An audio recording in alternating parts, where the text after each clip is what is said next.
we are going to see a display in terms of briefing of the pistols and the AK-47 rifle.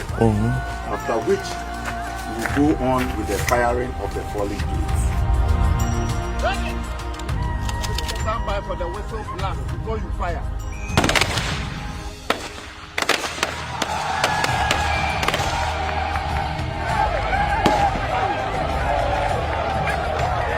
At this point, let's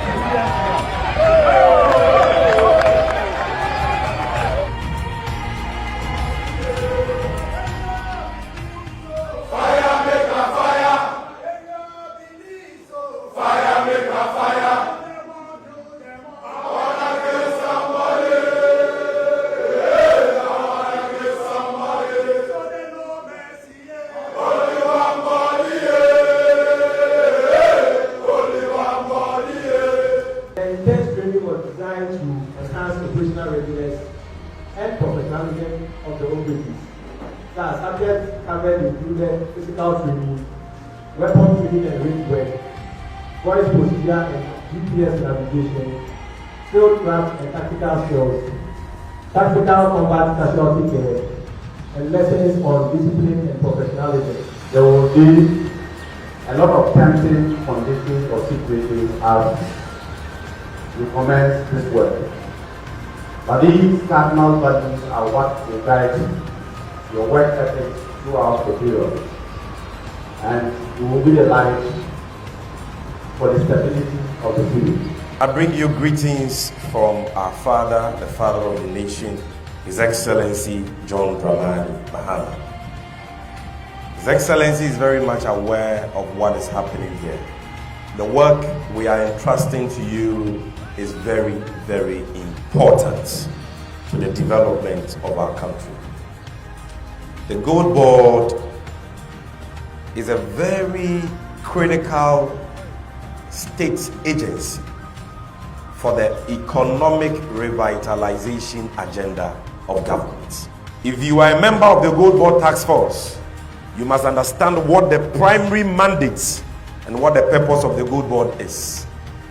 It is to ensure that we have a strong national currency. And so the well-being of our people, our children, my children and your children, depends on those of you gathered in this very auditorium. How you do your work will impact the livelihoods of our people. We will also be going after gold smugglers, and we will not rest until every gold smuggler is behind bars. And I'm happy to tell you that the one who will be inaugurating this task force is none other than His Excellency, the President, the Commander-in-Chief.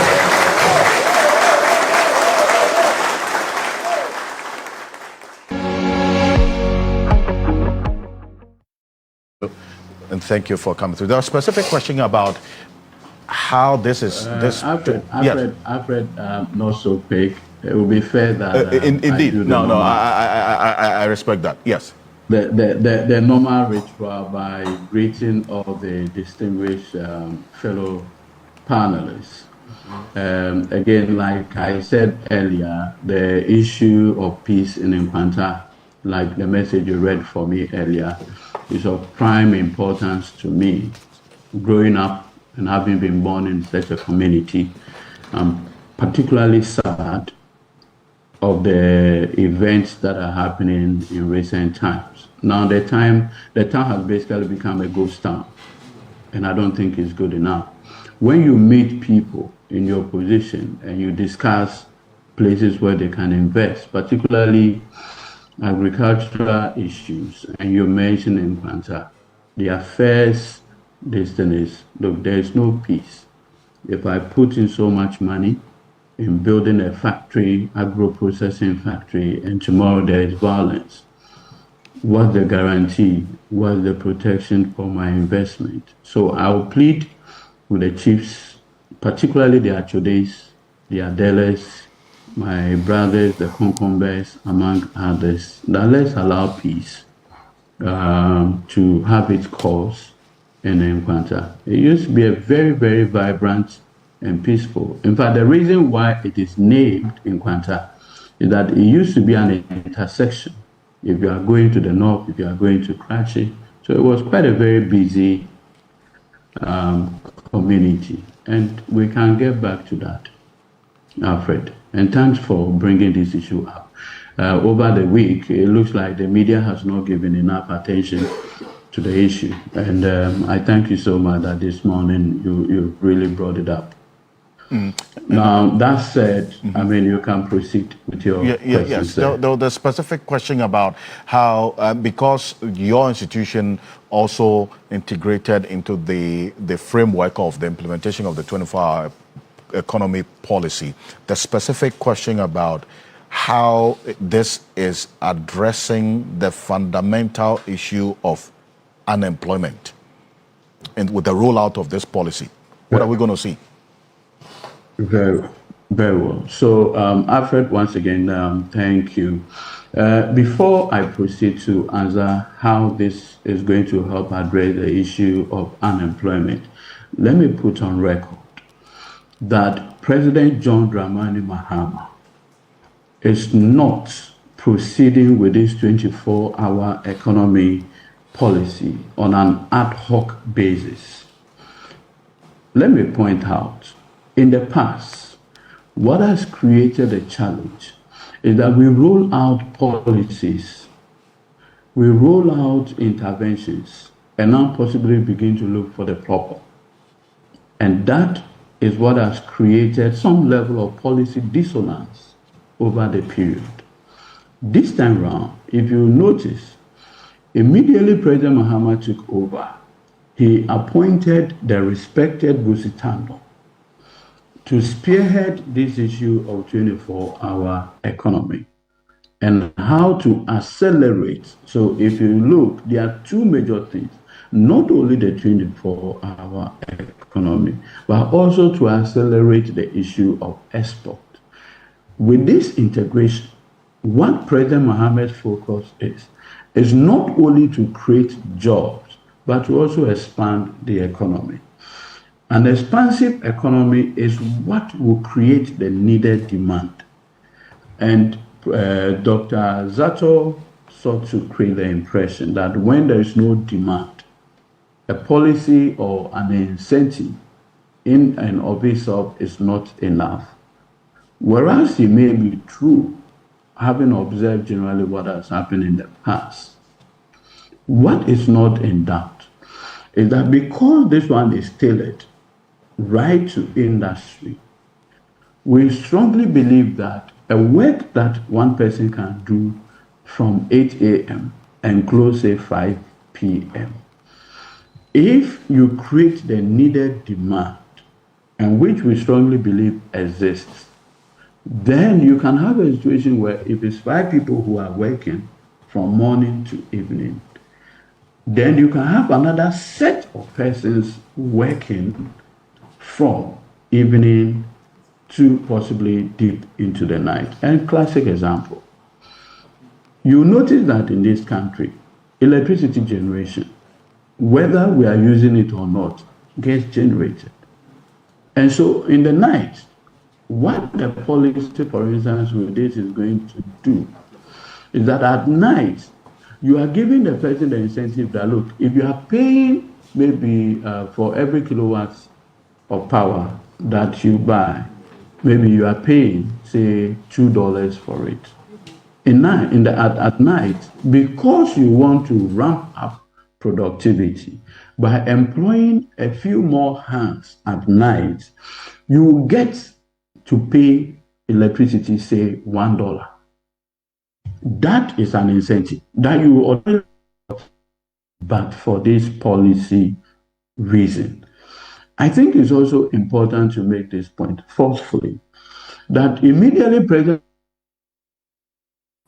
to this task, what he did was to reach out to as many people as he can, from the Association of Ghana Industries, experts, CSOs, among other people, captains of industry, to appreciate from their end how this policy, if rolled out, will get their buy-in And thankfully, this is not going to be one of those policies where a few people will sit in a classroom or at a workshop and say, look, this is what we have for you.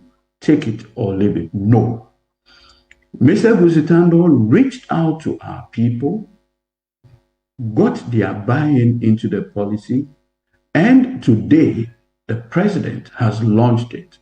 Now, if you watch carefully when the president put the launch, did the launch, one of the things that he said is that even for transportation, and Mr. Gusitando used a classic example of the Volta Lake, right? We have not put that natural resource to good use.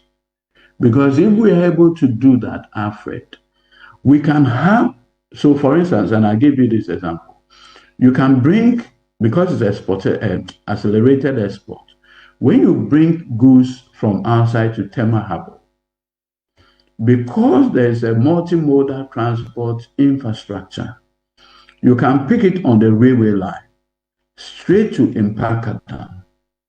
At Impakadan, you can get those items picked directly to, say, Bupe.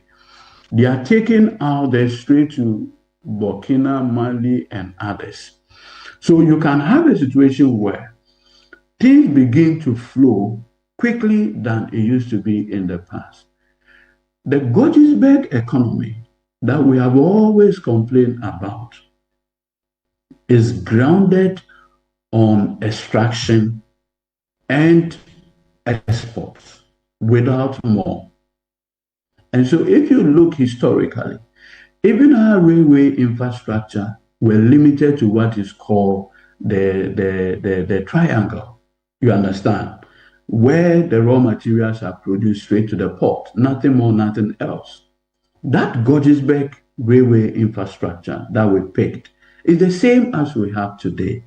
But the president is saying that no, when we take our cocoa to outside, we only get chocolate from Switzerland and the rest. The value addition is not done by us, but that is really where the money is. That is where the money is. So President Mahama is saying that it is not just a 24-hour economy, but an integration to have a full cycle economy. So that, for instance, the gold produced in Ghana can also be changed into all the valuable items in this republic, job creation. And then you can also have value addition. So tomorrow, when you go to the big shops in Switzerland, in the US of A, among other things, the necklace you say should be a Ghanaian brand produced by young people of this country, by creating jobs also in the country. That is the only way we can grow this economy. That is far distinct, and I say this, from the implementation of, say, 1D, 1F. Alfred, please, in the name of God, you are into research. Can you tell me, 1D, 1F after 8 years, which of the products, which is produced out of 1D, 1F, can you say that within 8 years has generated for this economy, say, $100 million? I just want to have that learning this morning. And so we may talk about what has happened in the past, and in direct response to my senior brother, Zato. Yes, it's true. We've had 1D, 1F. But you see, the policy silos that we have in the past did not allow us to do full integration. And so you see, when the regime is gone, everything is basically gone as well. I want to address something quickly, Alfred. One NPP MP, I think lawyer Bafo or something, has raised this issue, and I think it's worth considering, that we should put the 24-hour economy into a full legislation.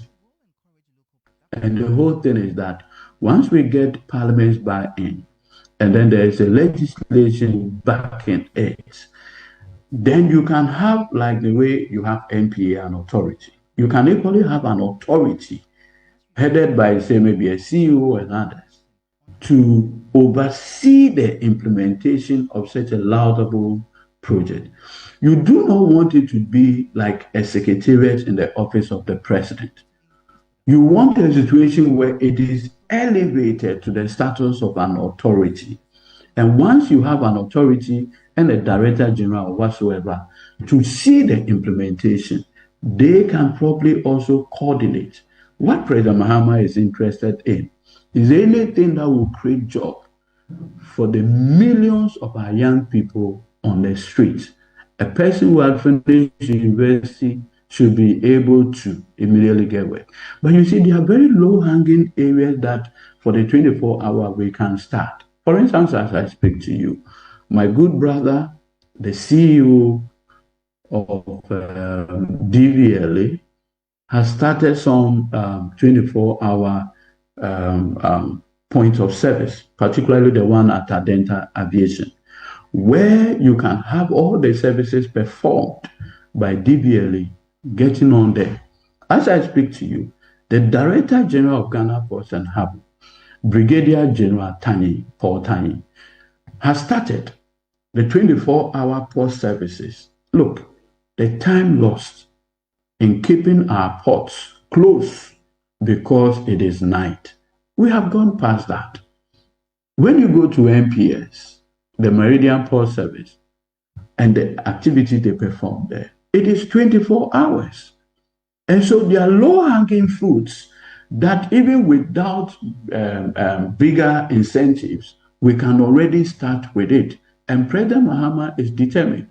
If the ports are going to operate 24 hours, what it means is that you need as many hands as you can. You need security people to help. And I want to come zero into my own place now at the National Petroleum Authority. We have set up a team to advise on this 24-hour economy within the downstream petroleum sector. They have come out with very, very beautiful ideas.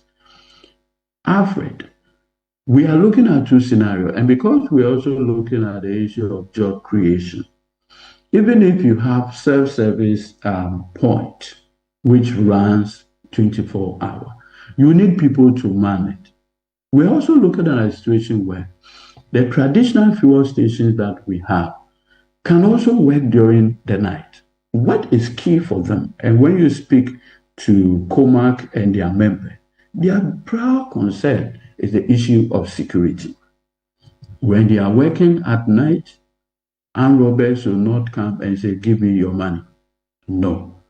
By so doing, the president is now put in a situation where he needs to recruit more persons to be police officers who create the needed security for our businessmen within the petroleum downstream. And so, Alfred, I can assure everybody that this is not going to be a mirage. The president is determined to leave a legacy, a transformative legacy, particularly when it comes to the issue of job creation. Alfred, I cannot conclude without raising these fundamental issues. Because Prof. Bokin is on the other side, and my own good friend, Dr. Tio Echampon. Look, the first thing President Mahama did, with the appointment of my brother Sami Jenfi at the Goldbod, the Honorable Lato Forsen, Dr. Johnson Isiama, what these three individuals have done together is to ensure that today there's a better management of the Ghana city and its relationship with the US dollar. The Goldbod particularly